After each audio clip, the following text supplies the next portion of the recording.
Kia ora, everyone. Welcome to the Unable Seaman podcast, the podcast designed to take a good, light-hearted look at all things boating and fishing in New Zealand. I'm your host, Jay Kerr, and joining me once again is my best mate, first mate, Christian Jensen. How are you, mate? Hey, this again, eh? Right. It's been a minute, hasn't it? It has been.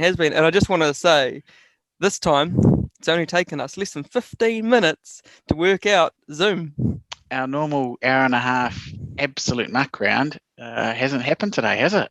Nah, what a cracker. And we've even learnt to not so yell into our sort of microphones, and hopefully we're going to have some audio quality. I was just saying before we went live that if we get 5 podcasts properly done on time that aren't sort of mind-numbingly boring, we might actually splash out and buy some podcast gear. How would that be a treat for the listeners, bro? Wouldn't have to have their speakers blown every time one of us coughs or breathes too hard. Yeah, hopefully they can't hear my nasally mouth at the moment. Gosh, and nose. I'm blown away. I got hay fever or whatever you want to call it. Nervous. Anyway, bro, as we said, it's been a wee while since we've last done one of these, and I don't know why we haven't done one. Just been lazy, I suppose. The good news is we've got plenty to talk about. First of all, though, I want to start with talking to you about your highlight of summer. I mean, it seems so long ago now, but what was your best part of summer? You know, it's pretty cool, actually, you asked me that, because, you know, you go back into your photos on your phone, and you can just scan through and see. And the one that pops up the quickest that I go, oh, that was freaking awesome, is my partner, Chelsea, and I. We went to Auckland and we watched one of the races of the America's Cup. Nice. And we went out to Maraetai, and I can't remember what race it was. And it was just an absolute cracker. They were miles away, but you could see the pace. They were just so fast. It was awesome. Well, I can go you one better, bro. I actually took the old bin liner out and saw the races live. I actually saw quite a bit of the racing. Because you did the Louis Vuitton and the America's Cup, eh? Yeah. So I was out there the day American Magic flipped over. Bit of a funny story about that. We didn't see that. So we watched the racing the day before, and we stayed overnight on the boat, Karina and I sort of knew it was going to be marginal to get to that race the next day due to the weather. So we had a go at it. And after taking a couple of reasonable waves and all the rest of it, I said, hey, look, not worth it. Anyway, we bounced our way home. Wasn't too bad, but had a bit of a mare at the boat ramp as well. Anyway, the funny part of this story, though, is a week later. Not the mare at the boat ramp. I'm not going to talk about the mare at the boat ramp because the guy might be listening. But true. The best thing was we were watching The Perfect Storm a week later, and Karina, without a word of a lie, grabs my leg, looks at me, and goes, "Was that what it was like when we were out there that day?" And I just gave her this look of, you're comparing a hurricane that killed people versus a little bit of wind versus tide chop in the Hauraki Gulf. Not quite the same, but anyway, perception is everything. So, So that was a highlight for me. Did you kill me? But how good was that America's Cup? Mate, and we went to the village and watched Team Prada being pulled out of the water. Yeah. Epic. Huge cranes. Lots of engineering going on there for those people out there that get a bit geeky on that stuff. It was epic. Yeah. Some sexy boats. And I can tell you a story. So Chelsea and I were watching the boats come in afterwards, you know, America's Cup, blah, blah, blah. Prada's been pulled out of the water. Team New Zealand's been pulled out of the water. They go behind closed doors. You know how the boats get dragged away and then boom, doors shut. Can't see anything now. So we just watch all the support boats come in. And all these huge boats come in, huge boats. And I point out one to Chelsea and I said, that's the one. That's my pick of the night. I'm having that one. She said, that's the smallest boat here. Why do you get that little tiddler? And I'm like, hey, that's a semi-fly 45. That's a dickie. Oh, okay. And she just ripped it, man. Okay. She just absolutely ripped it. So I have to send you, note to me that I've got to send you the photo so you can check it out. Because I still think it is a sexy boat. I have a story to tell you about that exact boat. That boat was going into the viaduct. Am I right? Yep. Okay. Yep. I was on that boat. However, really, when I was on it, yes, but not at sea. So through a long story short, I got to go out on a charter on a beautiful yacht. It was all you could bring. On this one? Not on the Dickie. Ooh. But anyway, we came back after a long day in the water, and I saw the Dickie Semi-Fly 45 right there. And to anyone who's listened to this podcast before will know that That's is our pick. favourite boat. However, it was parked there, and I was absolutely hammered.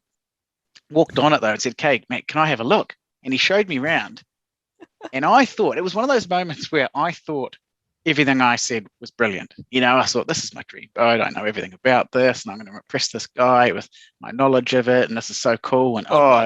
it was epic. We got off the boat and got about 100 meters up the dock, and the mate was with me kicks me and goes, "You moron!" And I go, "What?" And he goes, "You asked 3 times how much diesel it uses." And then to the point, so the first time he sort of just politely answered.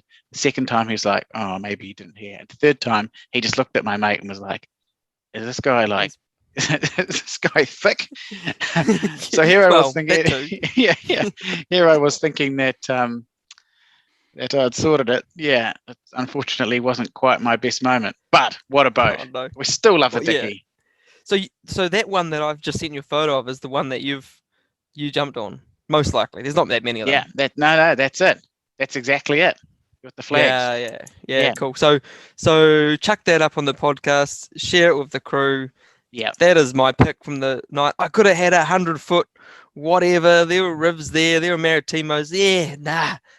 That Dickie was out there every day. It was out there every race day. I saw it go out because every time I was out there on my boat, I saw it. I can't remember its name now. And I always saw it in the background of the footage when it was there. So that guy was getting so much use. And the interesting thing is that people who have listened to this podcast, I've had a couple of people come to me and say they'd never heard of the Dickie before. And now after our recommendations, they really like it. I mean, unfortunately, the people I socialise with, none of them can afford it, but like us, but they like it. And it's aspirational. One of them might win Lotto. So we're doing our bit. Any of those people there that work at Dickie, if they get someone that's similar age to us, looks like they can't afford it, they probably won Lotto, but also they can thank us. They can thank us. That sale. Anyway, what else is on the agenda? Well, we've got heaps to talk about because it's been so long. We are going to try to keep these podcasts to about half an hour to our listeners there. Just one other thing, I'm going to give our social media a bit of a plug there, at Unable Seaman for the Instagram, which will put the picture of that Dickie up, as well as many other things that we load. Heaps of followers on that, bro. I've had heaps of people message me and stuff through that. So like, that's 6 cool. more people this year. Yeah, I mean, heaps is a fluid word. Heaps mean. Yeah, exactly. Now, I want to quickly talk about, just before we move on away from the America's Cup, if money wasn't an option and the event was up to you on your shoulders, what would you do differently next time? With America's Cup? Yeah. Because we've won it. We've won it. We get to host it. As a Kiwi, what would you do? I really liked it in Auckland. It was cool, but it was quite far. Everything, like the viewing points that I went to were quite far away from the racing. And I love if you could be on the water, you would be. It'd be awesome. What about have it in Wellington? And what about have them dodge between the Inter-Islander? Hey. Hey, it's always a northerly or a nor'wester coming into Wellington, humming down there. It's a harbour, and it's deep. I definitely think they could share it round. Yeah, even if they had the Louis Vuitton there or something, I definitely think they could share it round. I think that's a good shout. I really do. They also have public transport that's actually half decent there. Yeah. I'll tell you the other thing I would do. This is stealing the idea a little bit from the Sail GP. Now, if our listeners are out there and they haven't seen any of the Sail GP yet, epic, eh? Get on YouTube, watch it. New Zealand's got a team now. We've had a bit of a mixed start, to be fair. There was a race just over the weekend, which I'm a little bit behind on. Aussie that's actually doing pretty well, eh? Aussie's doing very well. Tom Slingsby, good sailor, and they're doing really, really well. Name. But the beauty is that it's fleet racing. They're all racing against each other. And that would be my only criticism of that America's Cup, was that once a boat got in front, normally it was a foregone conclusion. There wasn't a lot of No, how many times did the lead change? A little bit. But imagine if you had them all in there. Imagine if you had them all in there, elbowing each other out of the way. Match racing. Have you heard the name? America's Cup match racing. I get that, but what about for the Louis Vuitton if they were all in? Well, then you got fleet racing, and then you all of a sudden jump into a match race. I know, but it would be so much better. You've got the GP, the Sail GP for the match racing. I mean, for the fleet racing, then you jump over the Emirates Cup for match racing. Okay, I know I'm old school, but I guess look, you're right. The traditional. I'm just trying to think of better ways to improve it. yeah, okay, no, that's cool. What about like people love watching it? Where could you put it? Where else would you have it? Bigger boats, smaller boats, different sail plan, different hulls. I think they're going to keep the boats, and I totally support that. I'll Weren't tell they you what, sexy? I think what they should do though, and I'm sure they're going to do this anyway, is they need to sail that New Zealand boat now. Now that we're not going to need it, sail it until it breaks and find out what the limit is. Is Yeah, the 'cause limit they 60 never, knots? It never really got pushed. it didn't. So Nah. that's the limit. Okay, how do we make that work? And I'm sure that's probably what is happening behind closed doors. I'm sure there's going to Yeah. be huge advances within foil configurations. I mean, you saw that even across the regatta from the pre-Christmas Cup, where let's face it, there was a lot of mistakes being made, a lot of learning going on because they hadn't had those pre-races, to the America's Cup final series where it was brilliant. Imagine that condensed period over the next 3 or 4 years. Like, yeah, where can they take these things? I think it's going to be exciting. Wouldn't it be cool when they can crack that 100k an hour? I think didn't one of them get pretty close to that? I think. Yeah, 90 something k's, but that was in Cell GP. See, that's a cat versus monohull. Hey, interesting though, like getting a bit geeky. The monohulls have a greater righting moment than the cats. Is that right? Because they've got this like thing, this 5-ton hull or whatever, cantilevered. I can't remember how many meters off from the center point of balance, and so they actually have a bigger righting moment. So that's why they can push these huge sail plans upwind. Interesting. Really cool. I didn't know that. That's an interesting fact. It's one of the boating news magazines had it in there. Yeah. Bloody good. That makes sense. That makes sense. Anyway, bro, what have you bought this summer? What's something I know you're gagging to tell me about a purchase. Okay, yeah, I'd love to tell you about purchase. I'm just jumping on Marketplace because I was trolling through Marketplace, and I was a bit chuffed actually, mate. I got is it called Vitus rod? Shimano Vitus. I'm just gonna have a quick geeze. Mark Fielder. I got my in-law from Nelson to pick it up for me, and tickety boo, mate. Here we go. Shimano Vortex 10-foot rock rod. 10 to 15 kilo. Rock fishing. Are you that? Have you lost all faith in your boat so much? Keeping in mind you do have an ancient Suzuki on the back of your boat, which I would personally 1995. Hey, you can't talk. You got a Johnson that still runs on coal. At least it runs. Are you telling me you've lost so much faith in your boat now that you've resorted to rock fishing? No, but my father-in-law has pretty shitty fishing gear. And if I can have nice fishing gear there where he doesn't have a boat and I can go fishing, happy days. I see. Okay. So I'm kitting out the second house. I'm getting the grand plan here. Isn't that tactical? You like it? So anyway, $35 off Marketplace. Shimano Vortex rock fishing spinning rod, 10-foot, 10 to 15 kilos, 2-piece, boom. Going down, lively off the wharf. Tickety boo, give me a beer. Nice. Well, we want to see the first fish you catch off that on our Unable Seaman Instagram page. Okay. And I can do that. I don't care if it has to be. Does it have to be a legal fish? No, the first thing you catch. The first thing you catch. Yeah. Obviously, if it's illegal, you put it back. Does it count if it's the bottom? Does that count as a thing? I would say there's a very high possibility it's going to be the bottom of rock fishing. It's all you bloody catch. Okay. Anyway, what have you purchased, Mr. High and Mighty? Well, I've been to the boat show. And I've been to the boat show and I went to the display centre. Well, we're going to come back to the boat show in a minute and talk about that. But I had been, I went there to buy a jigging rod, forgot how expensive jigging rods are, so got nervous and didn't. But I bought an epic slow jigging rod. Now, this thing only cost me $199. It was a little Daiwa. Yep. Daiwa little slow jig set on a beautiful thin rod. I can't remember the name now. I know people get right into the names of these things. It's basically their entry-level set. I absolutely love it. As you know, and as anyone who follows us on YouTube at Unable Seaman, you'll see some videos there. I've been using heaps of these Globite lures. So Yeah, pretty man, much you pretty have much been. predominantly slow jig fishing now. And I'd always been doing it on a soft bait rod. So I thought I'm going to invest and get a proper slow jig set. Big difference being when you drop into free spool, you still have some connection with the lure.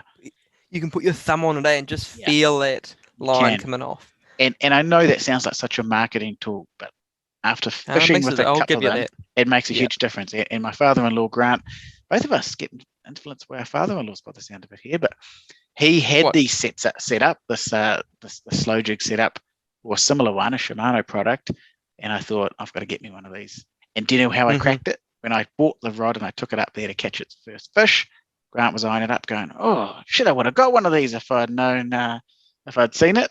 That was validation that I knew I'd bought a good rod. Oh, whatever, man. Yeah, genuinely. Whatever. Oh, yeah, well, I'm waiting for my invite. You know, to bloody get a snapper. Actually, Well, talking about that, is that your last fishing trip? Or was that your last fishing trip? It is my last fishing trip, although I have had quite a few fishing trips recently. I've been a bit spoiled.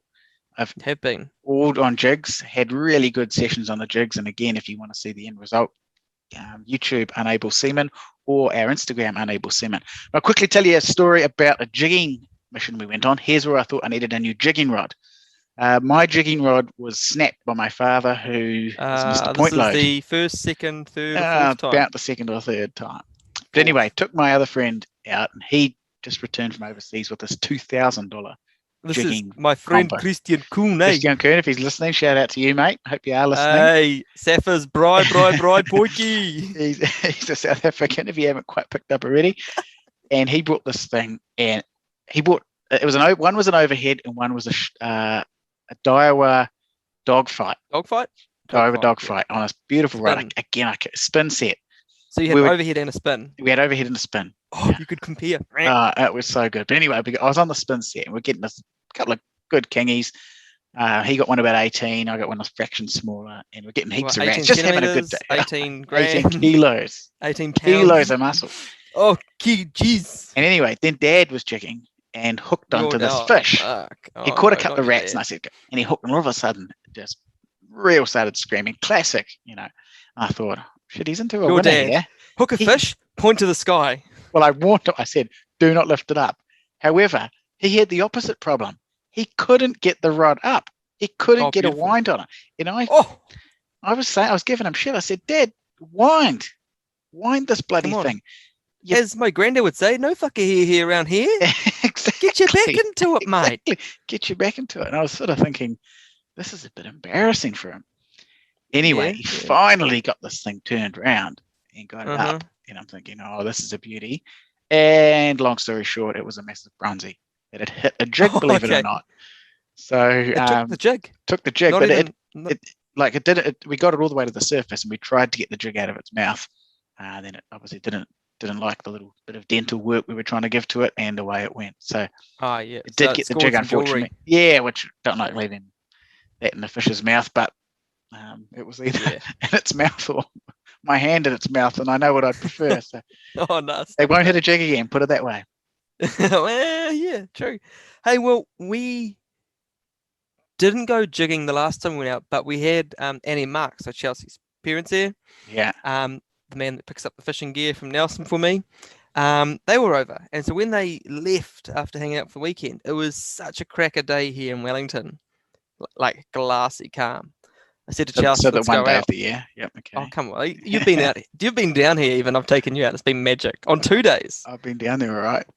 Actually, we did get smacked around that second day, coming back. But anyway, we went out off the west coast, launched at Twin Bridges, and just went out to Mana, and it was glassy calm. Glassy calm. We thought we'd set the long line in our favourite spot where we catch all our blind eels. Delicacy down here in Wellington. Sounds awful. Nah, we just seem to get a few. Anyway, started chasing the kahawai around, got a few, got one for dinner, got a couple for bait, sweet, that's always good. And then we anchored up and got Barry the bait fishing going. Dropped our lines down. Still using bait. Oh, okay. Chelsea loves bait fishing, man. I just, whatever keeps her happy, whatever gets me out in the water.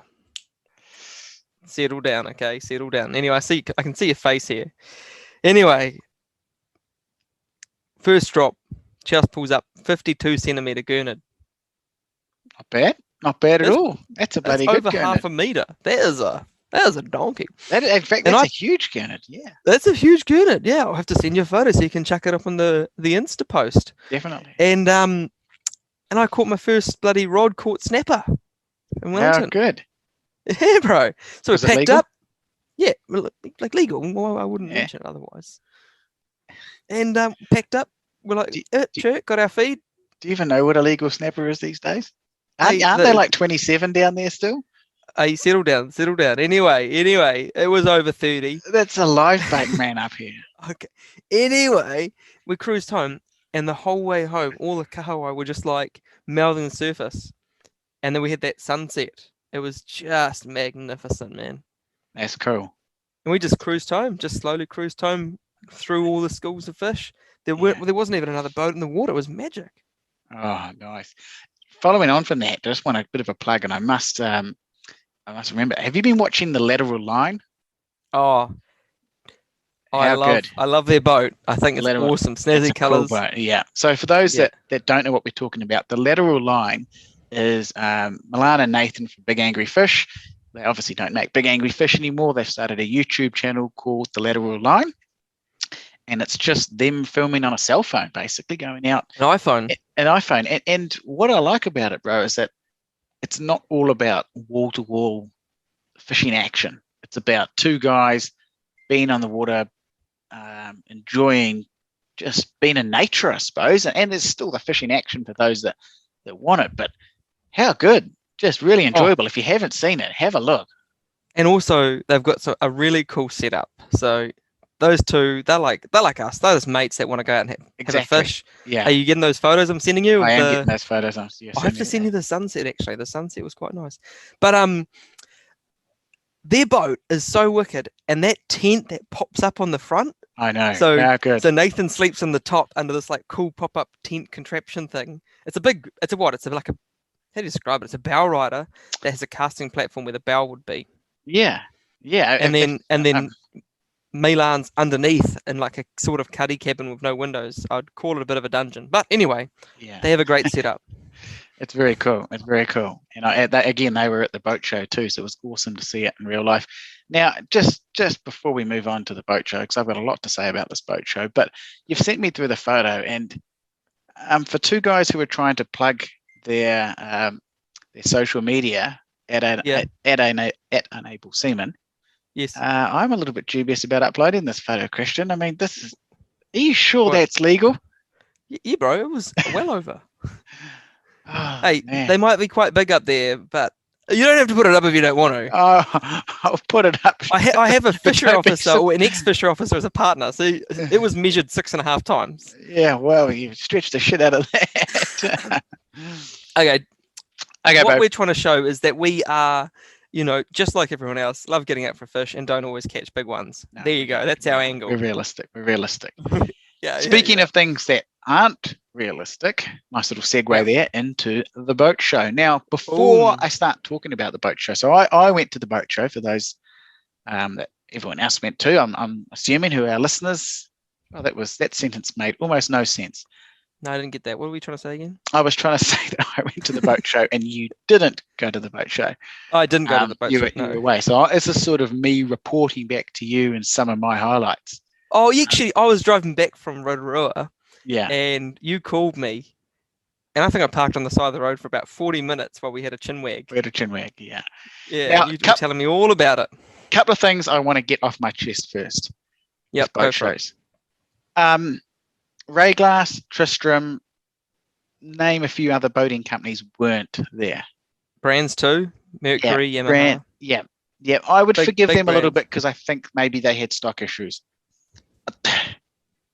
I don't know what game these guys are playing. Like, I support them doing their own thing to an extent. And I like that Ray Glass and Tristram have these events. You can go to their factory and look through their boats. But if I had the money and I was going to the boat show to compare models back to back to back, am I going to then drive across town to the Ray Glass factory or all the way to Hamilton Nah, You mate. know, Nah. I just think Oh, it's at a push, you like honestly, I was Yeah. actually funny you say. I was thinking about that, and I was like, say you got kids, right?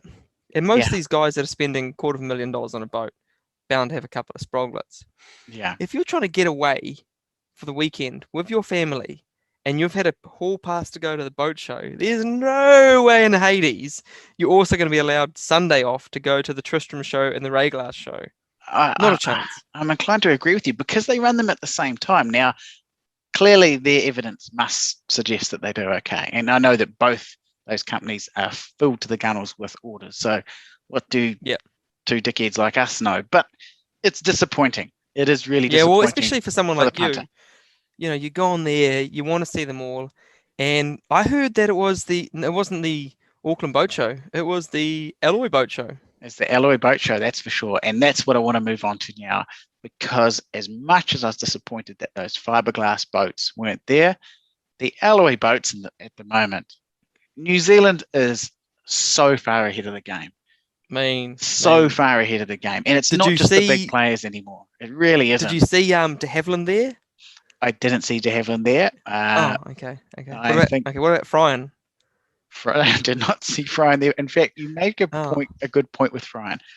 And this is what I've been thinking.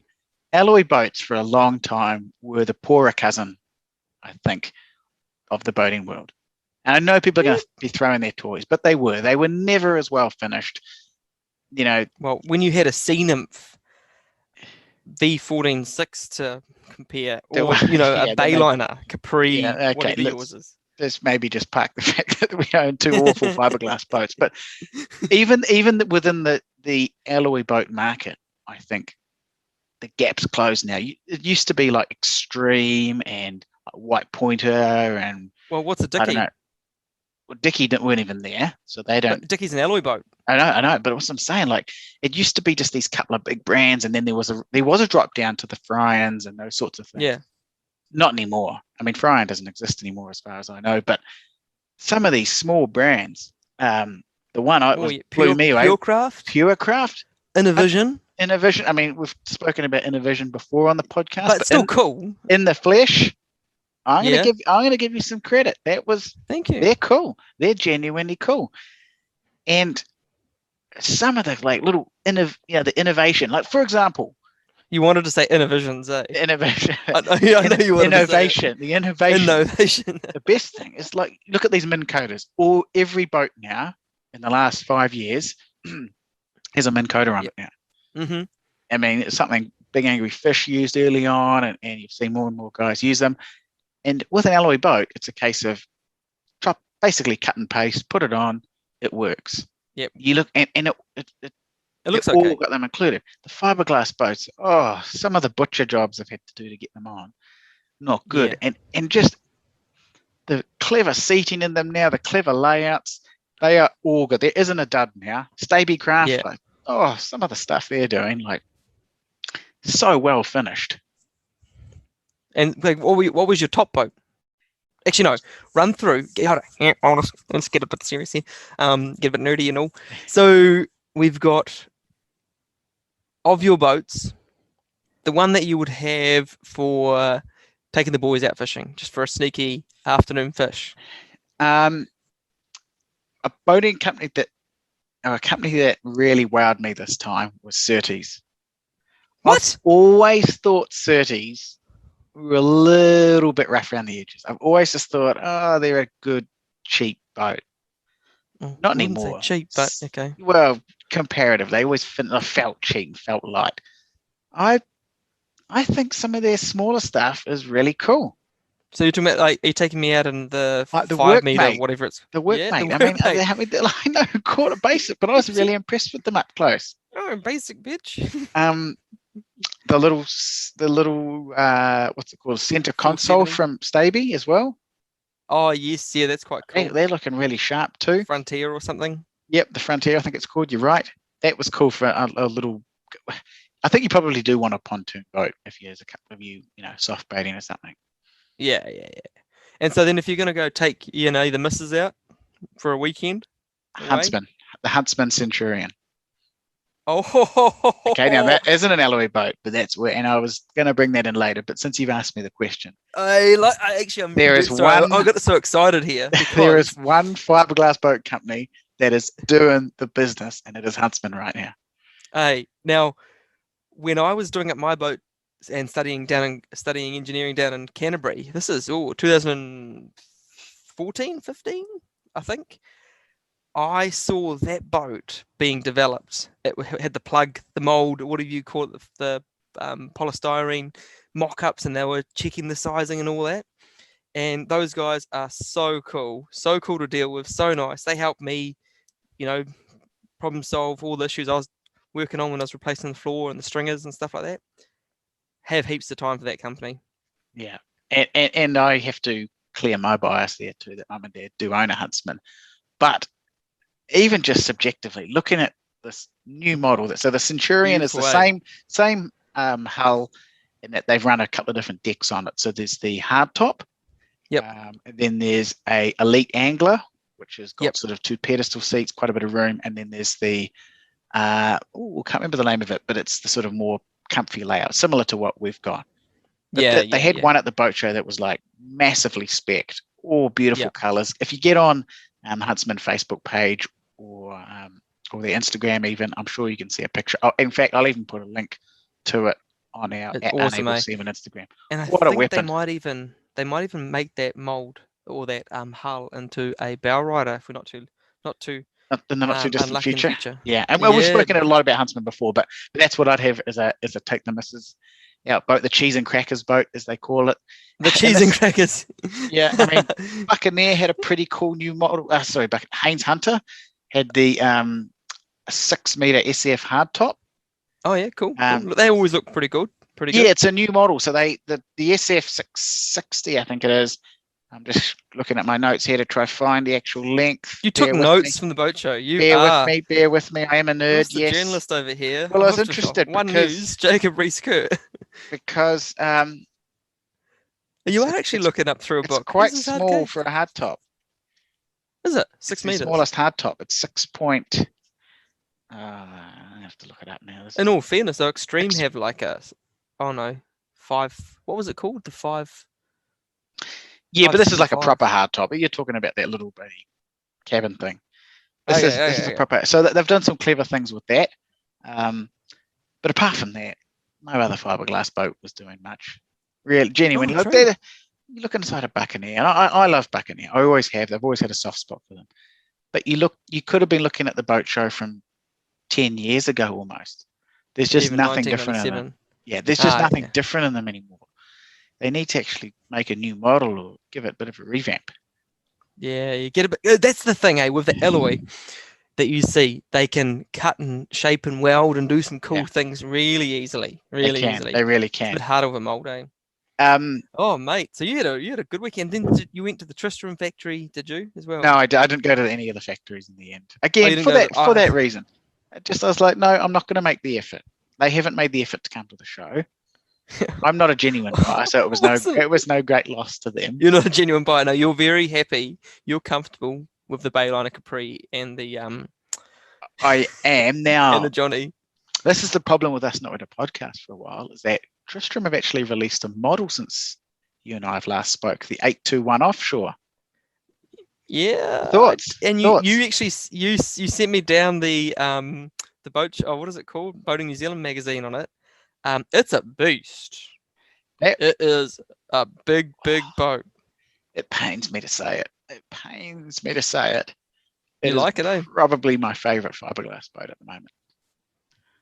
Yans. I don't know whether it'd have the stern drive or the twin outboard. If you haven't seen it, I got a problem for you right now. It's like, what's the max you can tow on the road? Like 4 ton or something?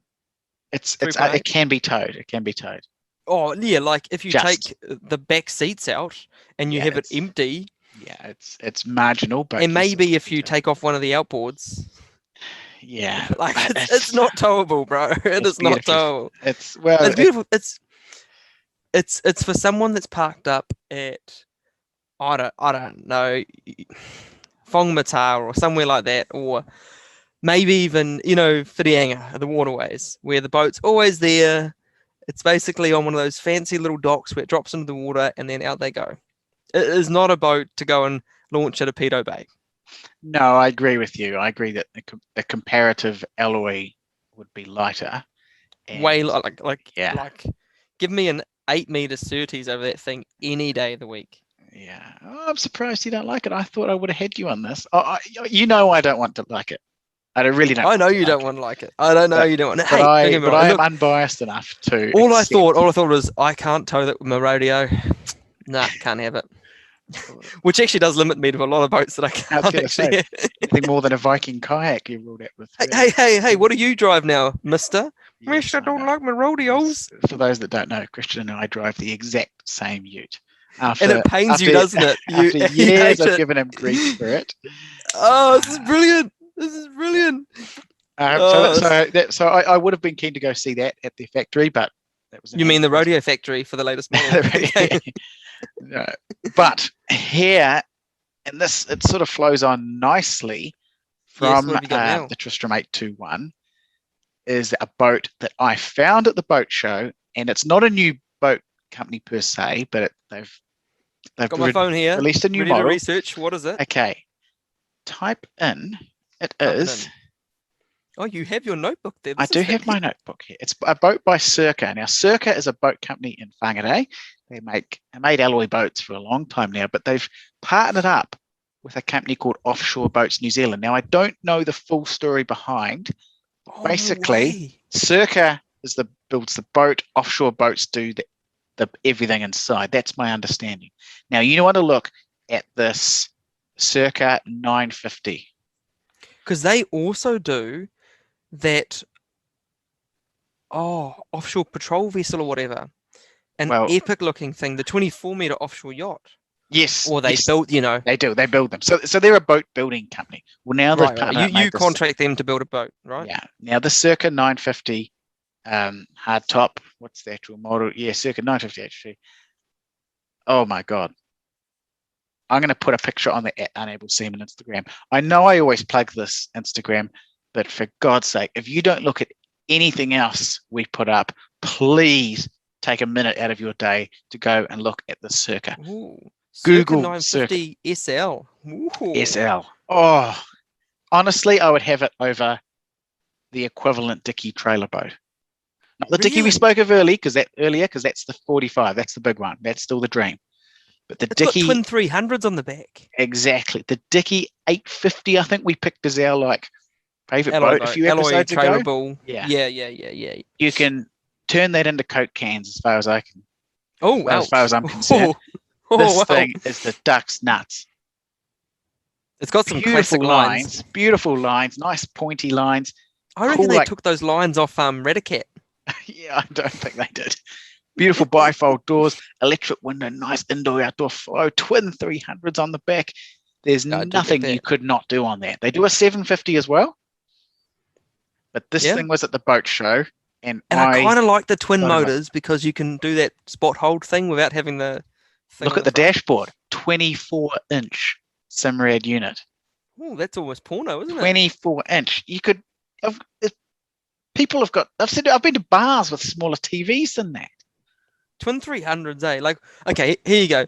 Would you have the twin 300s or would you go for 1425 or whatever and have a little egg beater on the front? You're talking about a Minn Kota on the front. Yeah, not a bad shout. I wouldn't have the stern drive. I'll admit they do a stern drive model, and I'm slightly less into that. I would go the twin. I'd go the twin. I would have the twin Mercs because the Mercs make the V8s right from 200 all the way up. Yeah. Imagine the hum of two V8 outboards sitting behind. Even just twin 200s would probably be okay. And this links back to what we were talking about with the Tristram. So this is effectively the same length. Towing weight dry, 3.5 ton. Yeah, boom. 500 kilos lighter straight away. Yeah.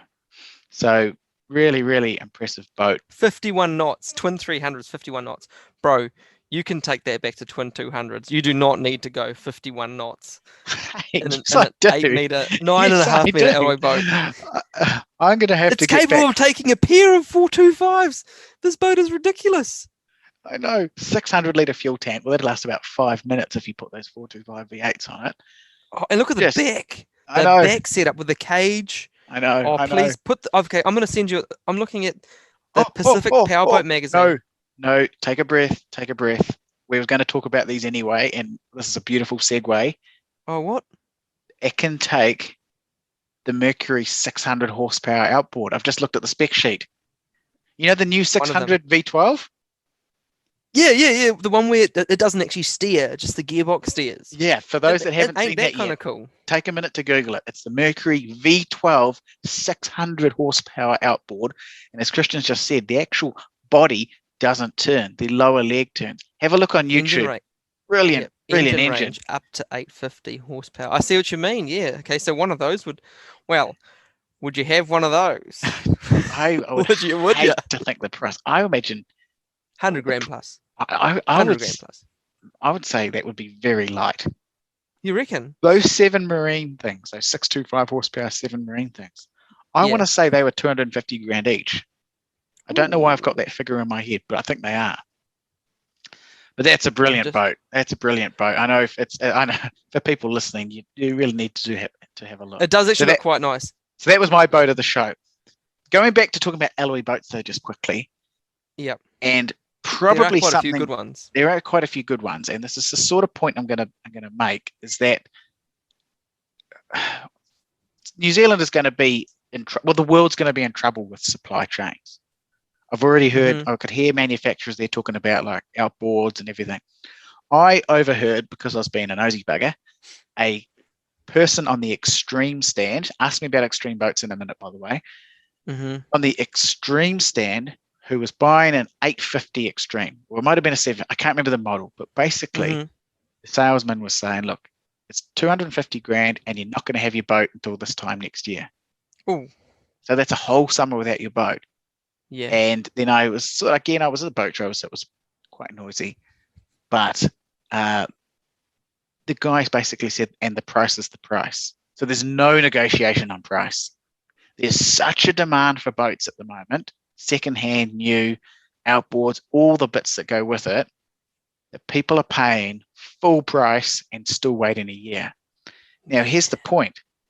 This is the point I want to know. Is because they're all so good now, why wouldn't that guy go from Extreme, go to Innovision, go to any one of these other, Purecraft, I think was another one. I don't know if we've spoken about that already or not. We did it. Actually, when I was on the side of the road, you mentioned Purecraft, and you're like, I actually rate those guys. Purecraft are another cool boat as well. This podcast is going to go all night if we talk about these, by the way. But I know. Okay. Please have a look at that. We better rein this podcast in. But have a look at those. But why not go to those other brands now? Because there's nothing in it anymore. And as the point, just to sort of do full circle, we sort of spoke earlier about Extreme and that leading the way, and Staby and that. Years and then ago. The next stage down, the Fryans and that. There's no gap anymore. There really isn't a gap anymore. All of these alloy boats are so cool. It's so good. I totally agree, man. And you read them all in the reviews, and they're all 4-star plus out of 5. Yeah. What's that guy's name? From Boating New Zealand. That's got John, the funky last name. John Ecclestein. Ecclestein, that's the one. He's the yeah. He's a good boat reviewer. I'd love for him to listen to our podcast one day. Maybe we should send him one. Yeah, maybe. See what he thinks. Hey, and I just saw too. The V12 Mercury outboard, the 600 horsepower, is going to be in the order of $77,000 USD each. Okay, US dollars. What's that? I don't even know what the things are anymore. Times USD 2? Times 2 NZD. Here we go. 1.38. Oh gosh. Oh no, I just put my stopwatch. 77 times 1.38. Yeah, 110 grand. That's not as dear as I thought, I must admit. Yeah, but when you can get like a second-hand 300 for like 40. Yeah. And you get two of them. Lot, but you're not going to put a second-hand engine on the back of that brand new Circa. Well, if it's got 100 return hours, I would. Yeah. Especially if the wait time's 12 months.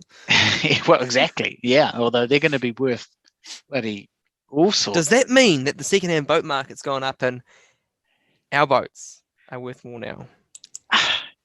This is something that keeps me awake at night. I don't know think, why he keeps you awake at night, bro. well, because I just think about these things. I'm a very simple human being. I think probably for our boats, maybe.